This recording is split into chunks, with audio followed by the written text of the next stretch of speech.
Is the route to the final. So they have taken the third semi-final spot, and they of course will play the winner of England against France, which takes place later on.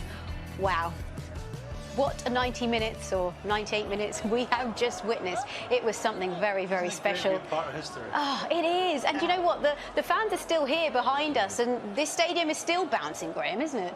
Well, I mean, I have to be honest, I thought Portugal have looked what Spain did against this team and said to themselves, that ain't going to be us. You know, we're going to get on the front foot, we've got better strikers, we will score goals against them, and once we do that, it could be an easy night.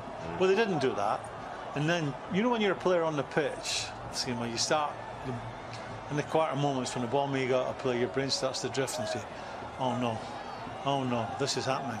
And then when the goalkeeper comes, doesn't get anywhere near that cross, you find yourself 1-0 down, then the alarm bells are ringing in your head, and they huffed and puffed Portugal. At no time can you say, OK, they defended deep Morocco, but at no time was it last-ditch tackles to, you know, make clearances that were certain goals. Yeah, they threatened a couple of times, and we'll show them, but by and large, because of their determination and their aggression and their organisation, Morocco handled it very, very well. They handled the occasion well, didn't they? Because, of course, Portugal were the team that everyone thought would be the ones going through to the semi-final. And they had a fair few chances to get themselves there as well. Yeah, they had a couple of chances, especially in the second half. This was a good one from Ramos. He get his head against it, but he missed the target, missed the direction. By the way, it was not really the Ramos that we've seen, obviously, in the 6-1 win against Switzerland. And you can see here, you know, missed the target completely. There's another one here from Fernandes on the edge of the box. I think he just could have slotted in a little bit lower. But again, the frustration. But it says also a little bit. I think it's the closing down there has made him lift it more than he wanted to.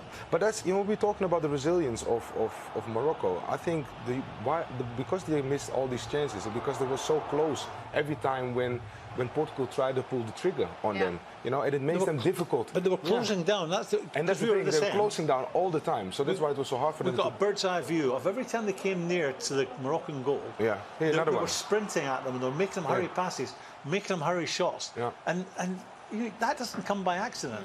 You know, you have to work on that. And they're reacting off each other. If one sprinted, didn't get there, the next one was out getting there. Yeah. That was a real lesson on how to close down and make life difficult for opposition. Oh, yeah, even there with a free header almost at the end, you know, you have like a Moroccan defender hanging on Pepe, never making it like easy, and they're never almost in balance. So yeah, credit to Morocco, but also at times I feel maybe not the highest quality from Portugal's side, you know. No, I mean, I think they didn't have the day today. Well, it's not about having the day. It's about the fact that they have the qualities. But I think they were really complacent. You know, they were really complacent. They were thinking maybe in a slight way or a lightly way about thinking about Morocco. Yeah, okay, we overcome Morocco.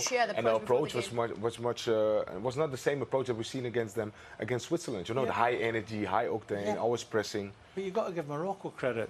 Don't you think that was a case of Morocco had a game plan which worked very well against Spain. We're just sitting there every time that the Portuguese get the ball, we'll be back in numbers, and then that's already, it's okay to say that, but what generally happens if you're constantly bringing the team onto you, someone will go to sleep at a vital time.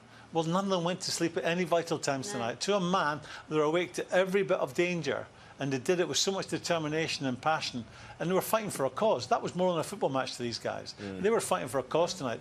They knew they had a real chance of making history tonight, and they've gone and done it. And they have gone and done it. I mean, they put in that real shift against Spain that we spoke about as well. But now, do you think that they will be a little bit fatigued and a little bit leggy going into the semi-final? How important is this recovery? You get tired when you lose. They'll find the They'll be on a high for the next few days building up to the game. They'll be buzzing.